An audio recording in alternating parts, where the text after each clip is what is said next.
Bueno, siguiendo con algunos de los temas que tenemos en la materia, hay un texto que no es muy nuevo, que es el de Berger y Luckmann, donde con Leticia, que ha hecho unos power maravillosos en todos los temas, ¿no? Y agradecemos sumamente ese soporte visual para la lectura y para la posibilidad de la conceptualización. Me gustaría puntualizar qué cosas queremos de ese texto o de los conceptos que estos autores trabajan, que son complementarios a varias de las cuestiones que ya hemos visto con Ana María Fernández y Ana María del Cueto, o que puedan construir a partir de algunas de estas conceptualizaciones más la idea o el proceso institucional, ¿no? En donde los grupos en general están insertos, como hemos dicho, en esta idea de que no son islas y que están siempre relacionados, anclados, vinculados con las instituciones, entendiendo las instituciones no solamente como esos ámbitos, si ustedes quieren, físicos, como puede ser una universidad, sino también instituciones como la familia, la amistad, digo, ¿se entiende? Es decir, donde hay coordenadas que se van dando que permiten, ¿no?, estos grupos tener luego particularidades dentro de esas instituciones.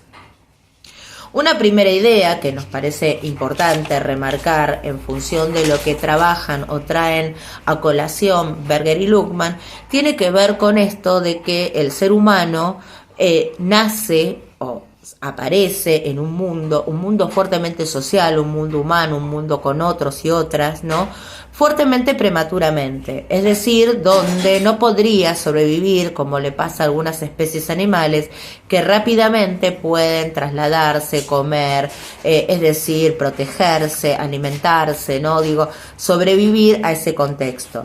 El ser humano, ¿no?, nace prematuramente, no porque nazca 7 mesinos, 6 mesinos, etcétera, sino donde gran parte de su desarrollo físico, motriz, obviamente además psíquico, etcétera, es necesario que se dé en los primeros años de vida ya nacido con otros y con la asistencia y el sostén de otros y otras.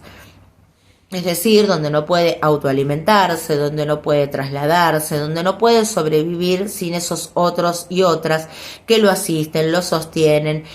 Y entonces lo que se plantea es fuertemente que en esa cuestión prematura el ser humano tiene una apertura al mundo diferente a la de los animales, es decir, donde no está fuertemente asignado su modo en que se va a desarrollar, que va a crecer, etcétera, en función de los instintos o en función de ciertos patrones, no está patronado, se entiende, ciertos patrones de conductas o comportamientos mucho más cerrados.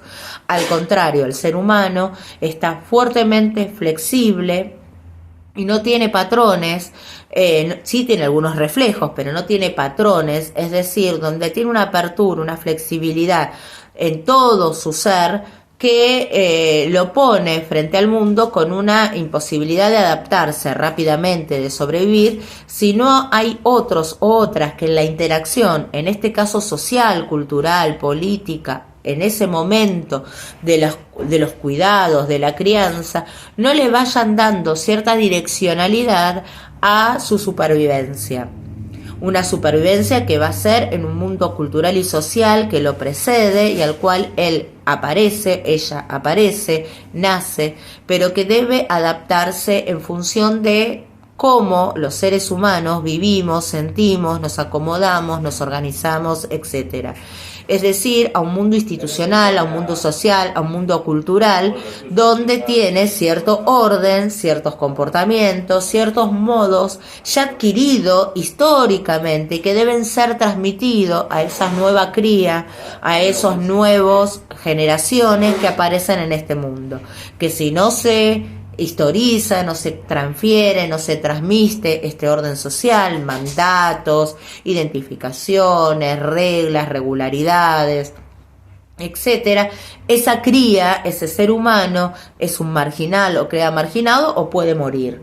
Digo, no es una cuestión solo de supervivencia biológica, sino fuertemente cultural, política, social, es decir, que de alguna manera esa generación que está en el mundo cultural le transmite a través de sus cuidados, de sus relatos, de sus modos de comportarse, le transmite el mundo institucional, le transmite la historia de la humanidad, le transmite como un manual de instrucciones para poder ser otro humano, en donde otros lo identifiquen como tal y donde él puede identificarse como parte de esa especie, como parte de ese colectivo, como parte de esa generación, como parte de ese mundo humano y no ser un extranjero o tener conductas que otros pueden ver o pensarse como peligrosas porque no lo reconocen, porque no se reconocen. Piensen lo que puede pasar con algunas personas o algunos sujetos o algunos niños, niñas o niñes, ¿no?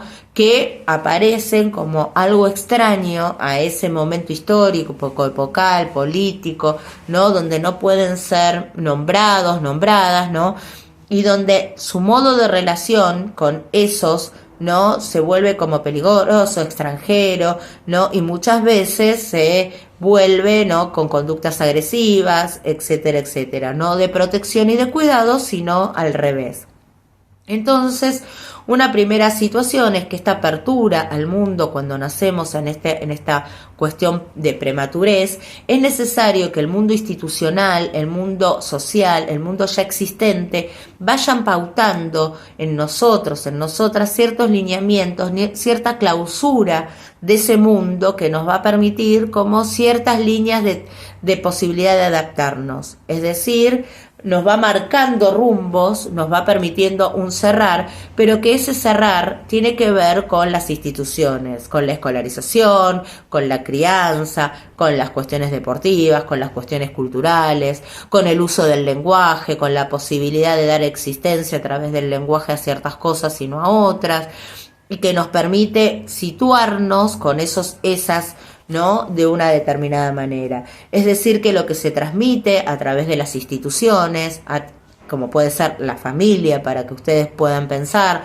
la escuela, es el orden social establecido, los lugares sociales, esos roles que hemos visto en otro momento, papeles, tareas, expectativas, comportamientos, que nos permiten anticipar los comportamientos de los otros, que nos permiten ponerle un nombre, que nos permiten saber que es mi mamá, es mi papá, es mi hermano, es mi compañero de trabajo, es mi compañera de vida, y entonces saber cómo comportarme, saber cómo valorizarla y cómo se va dando estos comportamientos a través del proceso de habituación.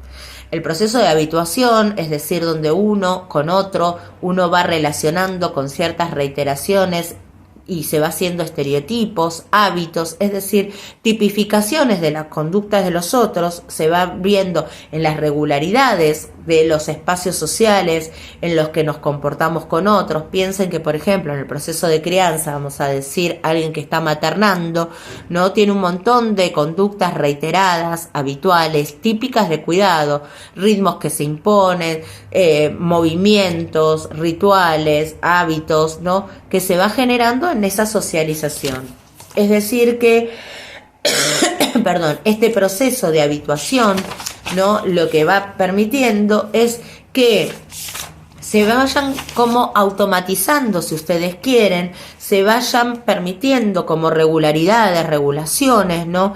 Típicos hábitos, ¿no? Donde el mundo social se le vuelve estable, se le vuelve posibilitador de ser vivido. ¿Por qué? Porque, por ejemplo, me levanto, voy al baño, hago pis, me lavo los dientes, me visto, salgo, camino hacia cierto lugar, tomo el colectivo sin tener tanta energía psíquica, ni preocupaciones, ni preguntas, ni nada que me retenga, ¿no? En determinados comportamientos. ¿Por qué? Porque se vuelve estable. Piensen lo que ha generado el COVID, ¿se acuerdan? Es decir, cuando el mundo social se volvió totalmente inestable. una incertidumbre, no solo lo que nos pasaba personalmente, sino que un montón de situaciones que para nosotros eran habituales, donde nos permitían saber que, no sé, empezaba el año, trabajábamos de determinada manera, terminaba el año, o un adolescente, ¿no? Empezaba quinto año e iba a egresar y luego pensaba su futuro vocacional. Nada de esas certidumbres que son construidas institucionalmente y en un mundo social que se nos aparece como estable, con un montón de rituales, como podría ser, piensa en el viaje de egresado y un montón de situaciones, se habían vuelto fuertemente inestables y por ende el mundo social uno no sabía cómo funcionar en él, ¿no? Y esto generaba angustia, generaba preocupación, más allá de la muerte, ¿no? En función de esto, ¿no? Sino donde el mundo se nos había vuelto fuertemente desconocido y por ende no teníamos la posibilidad de saber cómo operar y transitarlo. Es decir, que la habituación genera la posibilidad de ciertos comportamientos operativos, ¿entiendes? Se puede operar en el mundo y esto nos va permitiendo ir transitando las distintas instituciones, pero además nos va permitiendo de alguna manera restringir, ¿no? Todas las preocupaciones, las incertidumbres, el mundo social se vuelve estable, seguro, coherente, ¿no? Y nos va permitiendo liberar energía para otras operaciones más complejas, ¿no? Nos va permitiendo de alguna manera ir armando patrones, es decir, patrones, hábitos, pero que no son los patrones o hábitos rígidos que tienen los animales como puede ser la migración, no, son patrones culturales que nos va permitiendo que ese mundo se vuelva estable. Y esto se va dando por estas tipificaciones recíprocas en esas interacciones que se van dando con cada uno de los seres sociales con los cuales participamos. Entonces esas tipificaciones recíprocas nos va a ir permitiendo generar lo que luego se va a llamar roles. Los roles es el conjunto de estas tipificaciones recíprocas en donde yo puedo saber que esa persona es una madre, por ejemplo, tiene ciertas expectativas o tareas o cuestiones anticipatorias, funciones que me va a permitir, ¿no? Entender cómo relacionarme con él o con ella, en este caso. Tiene un nombre, el lenguaje me permite objetivizar ese lugar, más allá de quién sea la persona que desempeña ese papel, ¿no? Vamos a pensar si quieren la maternidad o el maternaje, como se dice habitualmente hoy, ¿no? Y entonces se van permitiendo que ese otro se me vuelva accesible, se me vuelva seguro, sé cómo me relaciono, cómo se relaciona conmigo, qué espero de ese o de esa persona en ese rol. El rol, como decíamos, entonces es un lugar de control social, es un lugar donde se empiezan a definir límites de acción, de comportamiento, de valorizaciones, de relaciones, y el conjunto de roles es lo que me va a dar a mí las instituciones. Es decir, que el conjunto de roles sociales me va a permitir a mí ir produciendo, ¿no? Estas instituciones que son estables, que son históricas, que se repiten, que nos aparecen como dadas, que nos aparecen como no producidas por el mundo humano, sino como objetos que han estado ahí siempre y para siempre, ¿no? Que no tienen cambios, parece, y que parece que nosotras no podemos hacerle ningún cambio. Cuando las instituciones es producto de estas relaciones o de los cambios históricos que va produciendo la humanidad, no se flexibilizan, se cambian, pero nos aparecen como objetivas, nos aparecen como objetos naturalizados, como objetos de la naturaleza, como objetos que no pueden tener modificaciones, y ahí tienen su fuerza institucional, que se nos imponen con ciertas lógicas, con ciertos roles, con cierta coerción institucional, es decir, con cierto direccionamiento para que nosotros nos adaptemos a estos lineamientos, a estas lógicas, a esta coerción como fuerza, mandato, direccionalidad de nuestros comportamientos, modos de ser, modos de pensar, tareas, funciones, sentimientos, etcétera.